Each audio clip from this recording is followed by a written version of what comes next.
नमस्कार विद्यार्थी मित्रांनो, फायनली नीटची एक्झाम ही झालेली आहे व बऱ्याच विद्यार्थ्यांनी त्यांचे प्रेडिक्टेड स्कोअरसुद्धा हे कॅल्क्युलेट केलेले आहेत। आता स्कोअरसुद्धा तुम्हाला समजलेले आहेत, त्याच्यावरून तुम्हाला अंदाजही आला असेल की तुम्हाला कुठे व कोणत्या कोर्सेसला ॲडमिशन हे मिळणार आहे। इथून पुढे विद्यार्थी आणि पालकांची एक सगळ्यात महत्त्वाची जबाबदारी राहते म्हणजे डॉक्युमेंटची तयारी। कारण दरवर्षी आम्ही बघतो की बऱ्याच मुलांना चांगला स्कोअर असूनही आवश्यक असणारं डॉक्युमेंट जवळ नसल्यामुळं त्यांना स्टेट काउन्सिलिंग असेल किंवा ऑल इंडिया काउन्सिलिंगमधून ॲडमिशन प्रोसेस करून ॲडमिशन हे घेता येत नाही व त्याच्यामुळे ते ॲडमिशन प्रोसेसमधून बाद होतात। सो या व्हिडिओमध्ये आपण तुम्हाला तुमच्या कॅटेगरीनुसार ऑल इंडिया कोटा असू दे, स्टेट कोटा असू दे किंवा कर्नाटका स्टेट असू दे, या स्टेट काउन्सिलिंगमधून जर ॲडमिशन घ्यायचं असेल तर आपल्याकडे काय काय डॉक्युमेंट्स असणं गरजेचं आहे व त्याची व्हॅलिडिटी काय असते, हे डॉक्युमेंट्स कुठं मिळतात, तर हे सगळं आपण या व्हिडिओमध्ये बघणार आहोत। सो वन बाय वन आपण एक एक डॉक्युमेंटबद्दल बघूया। त्याचबरोबर ज्या मुलांना जे काही आपण आता डॉक्युमेंट्सबद्दल डिस्कस करणार आहोत याच्याबद्दल काहीही डाऊट असतील तर आरंभचा हेल्पलाईन नंबर सुद्धा या ठिकाणी दिलेला आहे व सांगलीतील आपल्या ॲडमिशन काउन्सिलिंग सेंटरला सुद्धा व्हिजिट करून डॉक्युमेंट्सबद्दल सर्व क्लॅरिफाय गोष्टी करून घेऊ शकतात। सो वन बाय वन बघूया आपण। पहिल्यांदा common documents required for admission, म्हणजे कुठल्याही कॅटेगरीचा विद्यार्थी असू दे, SC असू दे, ST असू दे, OBC असू दे, ओपन असू दे, तर त्या सगळ्या विद्यार्थ्यांना जे कॉमन डॉक्युमेंट्स असणार आहेत ते काय काय असणार आहेत। तर पहिल्यांदा तुमचा पासपोर्ट साईज फोटो, जर तुमच्याकडे आता संपले असतील तर ते फोटो तुम्ही काढून ठेवा। आधार कार्ड तुमचं अपडेटेड आहे का बघा, म्हणजे नावाचं स्पेलिंग वगैरे त्याच्यावरती काही नाही याची काळजी घ्या। 10वीचं सर्टिफिकेट आणि मार्कशीट। आता ज्या विद्यार्थ्यांनी CBSE बोर्डमधून 10वी केलेली आहे तर अशा विद्यार्थ्यांकडे मार्कशीट हे एकच असतं, सर्टिफिकेट वेगळं दिलं जात नाही। पण ज्या विद्यार्थ्यांनी स्टेट बोर्डमधून 10वी केलेली आहे तर अशा विद्यार्थ्यांकडे त्यांचं मार्कशीट सुद्धा असेल आणि सर्टिफिकेट हे साधारणतः 6 महिन्यानंतर हे आपल्या स्कूलमध्ये येत असतं। तर ते सर्टिफिकेट घेतलंय का हे एकदा तपासून बघा, कारण सर्टिफिकेट आणि मार्कशीट हे दोन्ही सुद्धा तुम्हाला ऍडमिशन प्रोसेसला लागतील। 11वीचे मार्कशीट बऱ्याच मुलांकडे नसतात, 11वीचे मार्कशीट सुद्धा तुम्हाला घ्यायचे आहेत। त्याच्यानंतर 12वी, आता जे मुलं ऑलरेडी 12वी पास झालेत आणि नीट रिपीट केली होती अशा मुलांकडे 12वीचं मार्कशीट सुद्धा असायला पाहिजे, जे रिझल्ट लागल्या लागले दिलं जातं व एक सर्टिफिकेट सुद्धा दिलं जातं जे की 6 महिन्याने येतं, ते सुद्धा तुमचं आलेलं असणार आहे, ते सुद्धा तुमच्याकडे असणं गरजेचं आहे।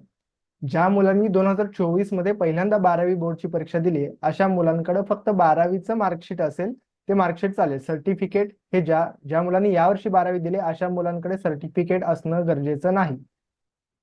त्यानंतर काय, तुमची 12वी कंप्लीट झाल्यानंतर तुमची ज्या कॉलेजमधून तुमची 12वी कंप्लीट झाली तिथून तुम्हाला LC सुद्धा घ्यायचा आहे, म्हणजे 12वी शाळा सोडल्याचा दाखला हा सुद्धा तुम्हाला त्या ठिकाणी घ्यायला लागतो।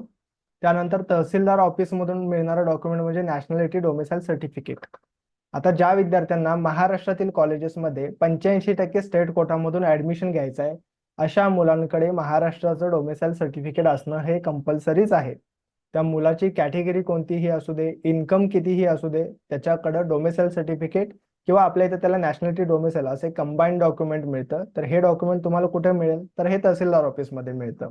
आता बऱ्याच विद्यार्थ्यांचे आणि पॅरेंट्सचे डाऊट असतात की हे आम्ही मागच्या वर्षी काढलं होतं तर ते चालेल का, किंवा या वर्षी काढलं तर ते पुढच्या वर्षी चालेल का। तर ह्या डॉक्युमेंटला कसलीही व्हॅलिडिटी नसते, एकदा तुम्ही हे डॉक्युमेंट काढलं की ते लाईफ लॉंग व्हॅलिड पकडलं जातं।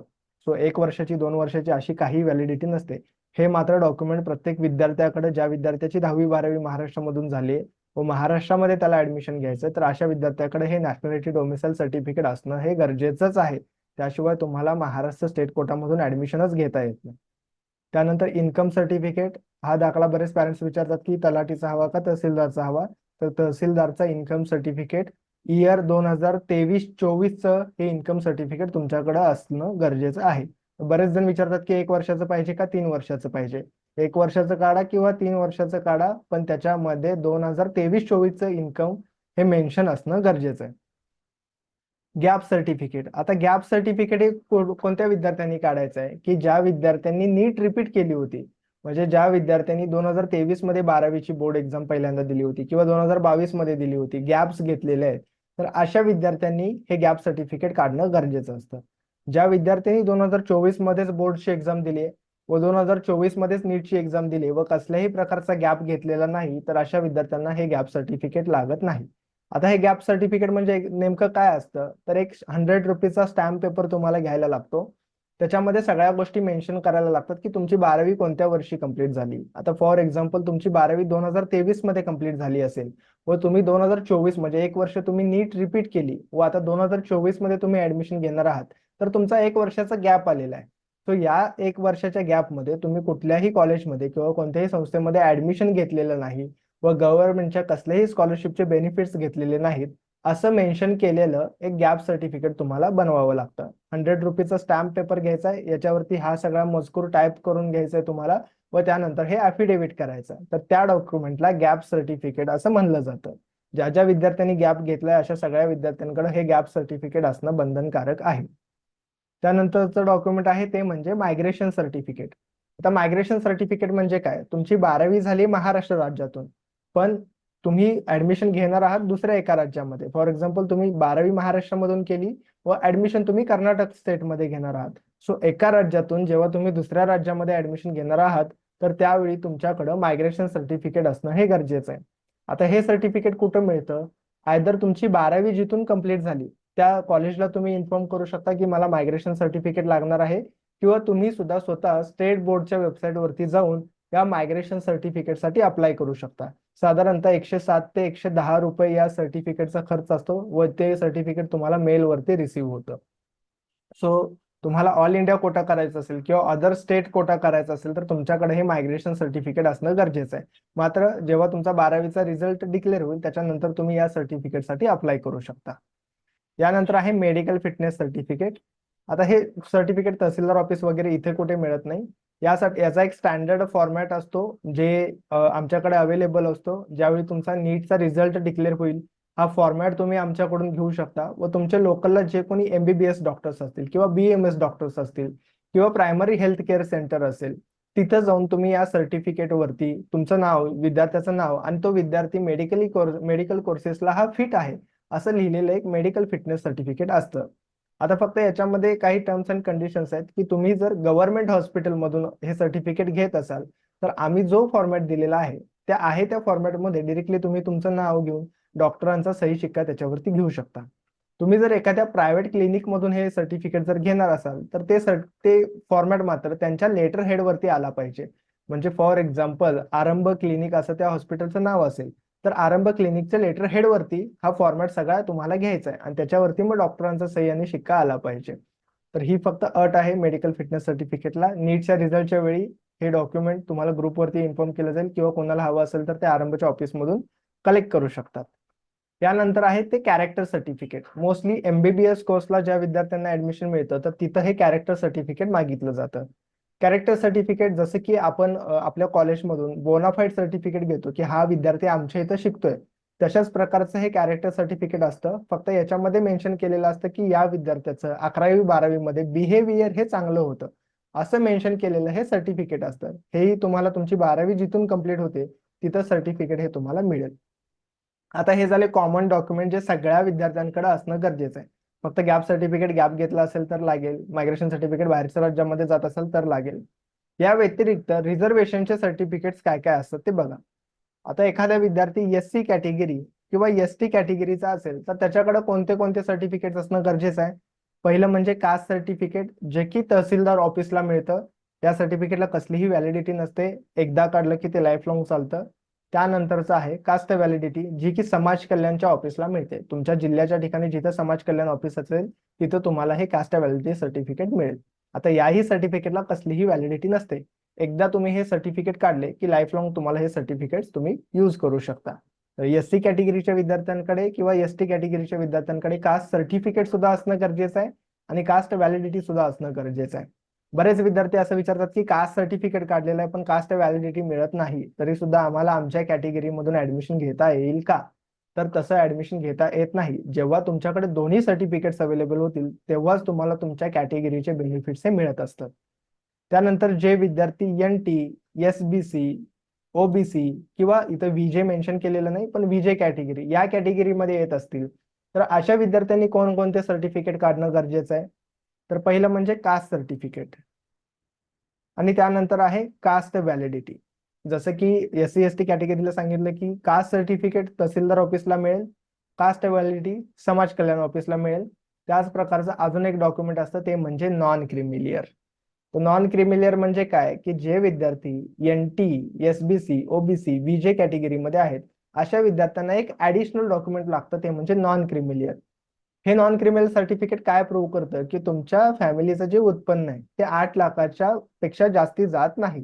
तर हे प्रूव्ह करणारं हे डॉक्युमेंट असतं. हे डॉक्युमेंट सुद्धा तुम्हाला तहसीलदार ऑफिसला मिळतं. या डॉक्युमेंटला मोस्टली 1 वर्षाची व्हॅलिडिटी असते.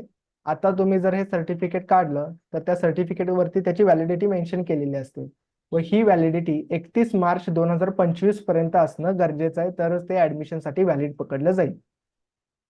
आता हे सर्टिफिकेट त्याच विद्यार्थ्यांना मिळतं ज्यांच्या फॅमिलीचं इन्कम हे 8 लाखापेक्षा कमी आहे. एक्सेप्शन की ज्या विद्यार्थ्यांचे पालक हे गव्हर्नमेंट सर्व्हिसला असतील, तर गव्हर्नमेंट सर्व्हिसला असणाऱ्या त्याच्यामध्ये ही कॅटेगरी आहे जे मोस्टली शिक्षक असतील, तर अशा विद्यार्थ्यांच्या पालकांना हे सर्टिफिकेट मिळतं कारण त्यांची सॅलरी ही काउंट केली जात नाही. सो तुम्ही जर NT, SBC, OBC कॅटेगरीमध्ये येत असाल तर नॉन क्रिमिलियर सर्टिफिकेट तुम्हाला मिळतंय का याची एकदा खात्री करून घ्या. समजा तुम्हाला कास्ट सर्टिफिकेट मिळालं, कास्ट व्हॅलिडिटी मिळाली व तुम्हाला नॉन क्रिमिलियर सर्टिफिकेट मिळालं नाही, तर तुम्हाला या कॅटेगरीमधून ऍडमिशन घेता येत नाही व तुम्हाला ओपन कॅटेगरीमधून ऍडमिशन घ्यायला लागतं. सो याच्याबद्दल तुम्हाला काही कन्फ्युजन असेल या तिन्ही डॉक्युमेंट्स बद्दल तर आरंभला एकदा तुम्ही कॉन्टॅक्ट करा. आता कास्ट सर्टिफिकेट हे 2 प्रकारचे येतात. पहिला आहे की स्टेटचं कास्ट सर्टिफिकेट. या सर्टिफिकेटला कसल्याही प्रकारची व्हॅलिडिटी नसते. एकदा तुम्ही हे सर्टिफिकेट काढलं की लाईफ लॉंग तुम्हाला ते चालेल. त्याचबरोबर कास्ट व्हॅलिडिटी सुद्धा ही एकदाच काढायची असते, ती लाईफ लॉंग चालते. यामध्ये अजून एक प्रकार आहे ते म्हणजे सेंट्रल फॉर्मॅटचं कास्ट सर्टिफिकेट, जे की तुम्हाला OBC कॅटेगरीचं दिलं जातं. म्हणजे जेव्हा तुम्ही नीटचा फॉर्म भरला असेल त्यावेळी तुम्हाला समजलं असेल की फॉर्म भरतेवेळी तिथं NT कॅटेगरी, SBC कॅटेगरी किंवा VJ कॅटेगरी या कॅटेगरीज अवेलेबल नव्हत्या. कारण नॅशनल लेवलची जेव्हा आपण एखादी एक्झाम देत असतो त्यावेळी या कॅटेगरीच्या विद्यार्थ्यांना OBC मध्ये कन्सिडर केलं जातं. सो तुम्हाला जर ऑल इंडिया कोटामधून ऍडमिशन घ्यायचं असेल किंवा डीम्ड युनिव्हर्सिटीजमध्ये ऍडमिशन घ्यायचं असेल तर यासाठी तुम्हाला सेंट्रल OBCचा दाखला तुमच्याकडे असणं गरजेचं आहे. म्हणजे भलेही तुम्ही NT मध्ये असाल, SBC मध्ये असाल किंवा OBC मध्ये जरी असाल तरी सेंट्रल OBCचा एक वेगळा दाखला मिळत असतो ज्याला 1 वर्ष व्हॅलिडिटी असते. तर तो दाखला सुद्धा तुम्ही सेफ्टीसाठी काढून ठेवा. इन केस तुम्हाला महाराष्ट्र स्टेट काउन्सिलिंग मधून ऍडमिशन मिळत नाही व तुम्हाला ऑल इंडिया कोटा करायचा आहे तर तुमच्याकडे सेंट्रलचा OBCचा दाखला असणं गरजेचं आहे, तरच तुम्हाला रिझर्वेशनचे बेनिफिट्स हे घेता येतात. अदरवाईज तुम्हाला ओपन कॅटेगरीमधून फॉर्म हा भरावा लागतो. त्यामुळे कास्ट स्टेटचंही कास्ट सर्टिफिकेट तुमच्याकडे असणं गरजेचं आहे व सेंट्रल OBCचं कास्ट सर्टिफिकेट सुद्धा तुमच्याकडे असणं गरजेचं आहे.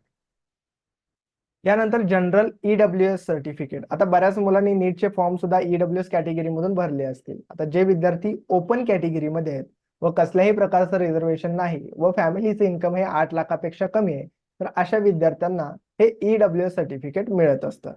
सेम जसं OBC बद्दल मी आता सांगितलं की EWS सर्टिफिकेट सुद्धा स्टेट फॉर्मॅट मधलं पण मिळतं आणि सेंट्रल फॉर्मॅट मधलं सुद्धा मिळतं. तुम्हाला जर फक्त 85% महाराष्ट्र स्टेट काउन्सिलिंग करायचं असेल तर त्याच्यासाठी स्टेट फॉर्मॅट मधलं EWS सर्टिफिकेट हे असणं गरजेचं आहे. पण तुम्हाला जर ऑल इंडिया कोटाची प्रोसेस करायची असेल तर तुमच्याकडं सेंट्रल फॉर्मॅट मधलं EWS सर्टिफिकेट असणं गरजेचं आहे, ज्याला आपण 15% काउन्सिलिंग म्हणतो. तर त्याच्यासाठी सेंट्रल फॉर्मॅट मधलं EWS सर्टिफिकेट असणं गरजेचं आहे. आता ही दोन्ही सर्टिफिकेट तहसीलदार ऑफिसमध्ये मिळतात व दोन्ही सर्टिफिकेटसाठी 1 वर्षाचीच व्हॅलिडिटी असते व दोन्ही सर्टिफिकेटसाठी 8 लाख ही इन्कमची लिमिट आहे. जे 8 लाखापेक्षा जास्त जर फॅमिलीचं उत्पन्न असेल तर मात्र हे EWS सर्टिफिकेट मिळत नाही. सो जे कोणी समजा मुस्लिम्स असतील किंवा जैन असतील तर अशा विद्यार्थ्यांना कसल्याही प्रकारचं रिझर्वेशन समजा नसेल किंवा तुमचे OBCचे दाखले निघत नसतील तर असे विद्यार्थी EWS सर्टिफिकेट काढू शकतात.